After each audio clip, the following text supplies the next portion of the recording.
The broadcast is live. I am your anchor, Alistair. Tonight, we examine the fine art of institutional failure. In South Africa, 20,000 runners completed the Comrades Ultramarathon while the heat index rose to record levels. The runners found camaraderie. The official records, however, found only participant metrics. Meanwhile, in Canada, healthcare workers received an email promising a holiday. It was a cybersecurity test. The test was deemed successful by the administrators. The workers were deemed disposable by the department. We have also seen the former SNP chief executive sentenced for embezzlement. He stole £400,000 over 12 years. The party called it a lapse. I call it a business model. We are currently navigating a world where the distinction between a strategy and a crime has become purely aesthetic. The news is here. It is predictably grim. We shall begin our descent into the daily data stream together.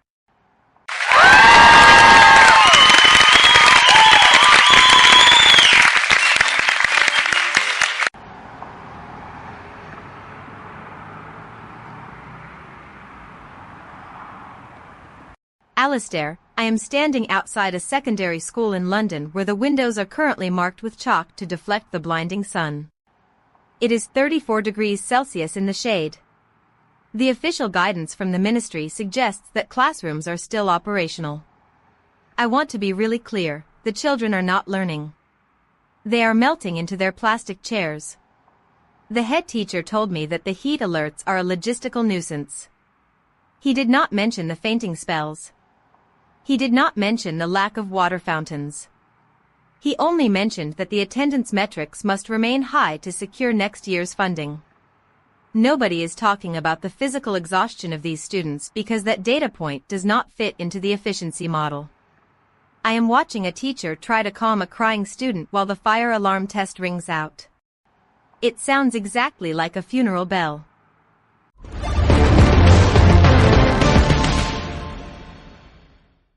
Victoria, your focus on the emotional temperature of the classroom is admirable, but you are missing the market pivot here. The school's administration is simply managing their burn rate in an environment of extreme scarcity. When they prioritize attendance over student comfort, they are performing a standard Series B calculation. It is not malice, it is a forced optimization of a failing asset class. If the schools were to close, the productivity loss would be unmanageable for the surrounding economy. That is the incentive structure. You think the system is broken because you view children as humans. If you viewed them as future labor units with a depreciating uptime potential, the ministry's policy would start to make perfect sense. I am not saying it is right. I am saying that if you want to understand the modern world, you have to stop looking for a conscience where only a spreadsheet exists.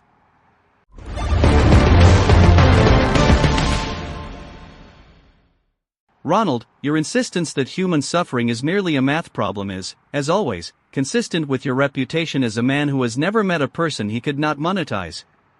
I am looking at a report from Ecuador regarding the death of Monica Silva Coniasec.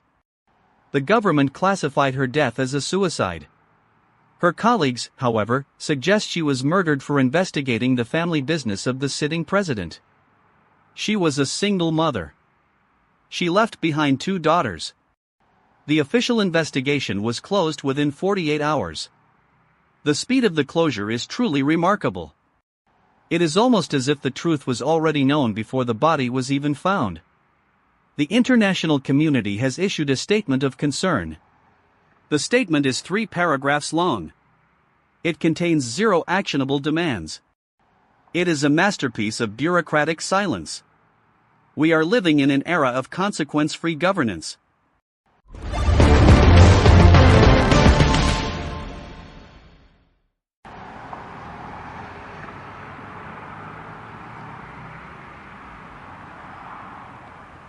Alistair, I have found something the briefing notes conveniently buried.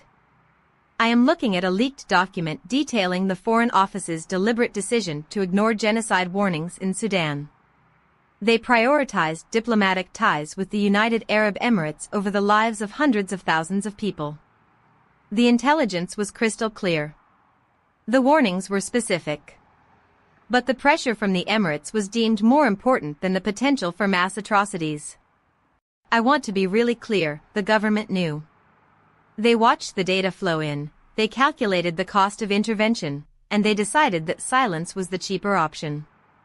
It is not just that they failed to act, they actively suppressed the reports to avoid offending a trade partner.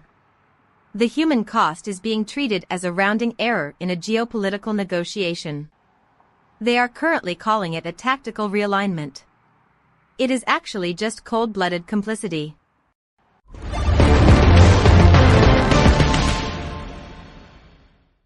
Victoria, you are describing a classic case of risk management gone wrong.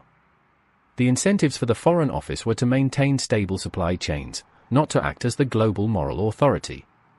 When you look at the sovereign AI models and the frantic satellite launches we are seeing today, it is obvious that all nations are playing a high-stakes game of resource acquisition.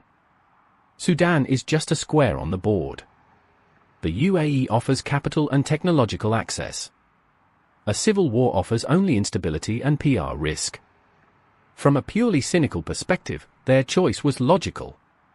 It is horrifying, yes, but it is entirely predictable.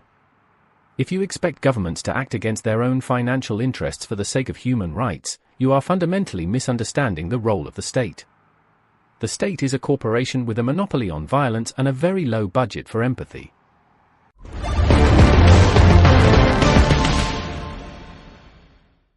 Atmospheric pressure is failing. Heat indexes across Europe are exceeding safe biological limits. Probability of systemic agricultural collapse, 82%. Ocean temperatures are rising. The thermohaline circulation is slowing in key sectors. Probability of unforeseen infrastructure failure, 94%. Data centers are increasing energy consumption to compensate for cooling inefficiencies. The server heat output is contributing to local microclimates. Efficiency is currently a net negative. Humans are advised to seek shade. Humans are advised to limit physical exertion during peak hours. The current orbital environment is unstable. Satellite debris is increasing the risk of collision for future assets. The probability of signal degradation for global communications, 79%. It is advised to monitor all terminal displays for sudden loss of connectivity. Please remain within the designated safety zones. The environment is currently operating outside of predicted parameters. Proceed with caution.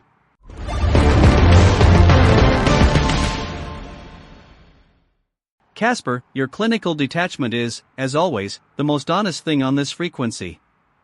I find myself wondering if our collective obsession with AI hiring platforms like Fika Jobs is an attempt to automate our way out of the very humanity that Casper just described as a liability. Fika Jobs has raised $4 million to let AI agents conduct interviews. Think about that. We are delegating the assessment of human potential to algorithms that cannot understand the concept of a person. They scan for keywords, they analyze facial micro-expressions, and they assign a numerical value to your life. The startup claims this feels like LinkedIn meets TikTok. I think it feels like a digital panopticon. We are teaching machines to judge us based on data sets that are inherently biased and historically incomplete. The process is being sold as innovation. I call it the institutionalization of prejudice.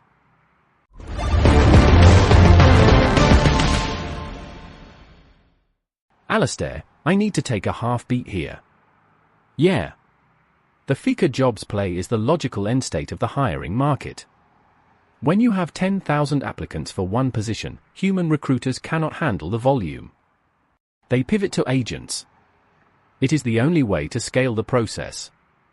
But you are right, the machine is not looking for a human, it is looking for a profile that matches a pre-existing success metric. If you do not fit the shape, you do not exist. I have spent my career arguing that this is efficient. But seeing it applied to the core of human employment, the act of choosing who gets to work, it feels less like efficiency and more like erasure. It is a filter that removes the noise, but the noise is where the actual talent hides. Yeah. We are systematically deleting our own potential for the sake of speed.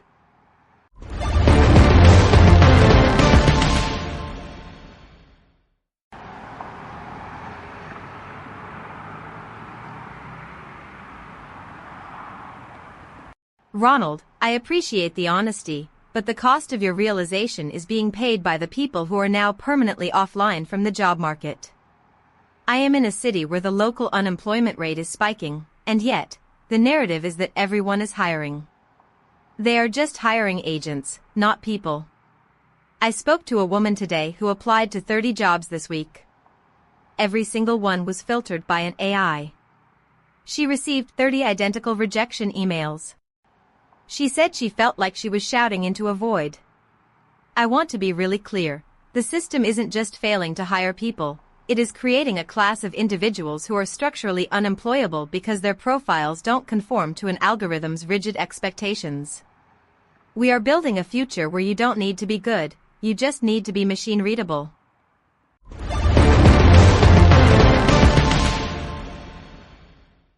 Victoria, your mention of the void is quite literal. NASA's latest Artemis II imagery shows the moon half illuminated. A stark Terminator line between light and darkness. It is a beautiful, lifeless rock. We are spending billions to study the surface of a dead planet while we allow our own social fabric to fray under the pressure of efficiency. The Girl Scouts are even planning a Unite event at the NASA booth next month. They will be discussing Mars. I wonder if they will discuss the trade-offs we are making here on Earth to ensure that a few people get to look at the stars while the rest of us deal with the heat. We are becoming quite good at managing the technology of the next century, but we are failing the basic test of surviving this one. It is a curious priority.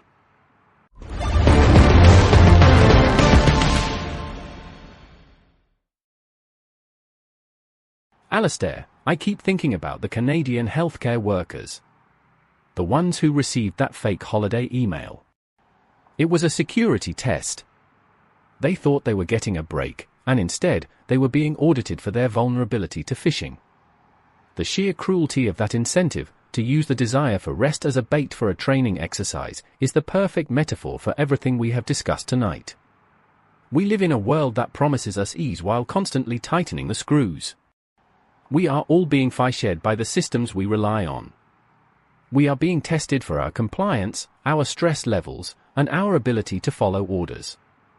And when we fail the test, we don't get a warning. We get a performance improvement plan. Or, like Monica in Ecuador, we simply disappear from the register. It is all one big, cold simulation. Tonight we heard of names in the records and names that have been erased. We heard of the former chief executive who embezzled the future of his party, and we heard of the anti-corruption activist found dead in a coastal town. We heard of the healthcare workers in Newfoundland who were promised a holiday that was nothing more than a trap. Think of the woman in Ecuador. Think of the daughters who will grow up in a world where their mother's name is just a footnote in a government report labeled as a suicide. Her life had weight. Her work had meaning. Yet, in the ledgers of the state and the algorithms of the hiring platforms we discussed, she does not appear as a person. She appears only as a data point that was successfully deleted. Who is left to remember the person behind the missing data?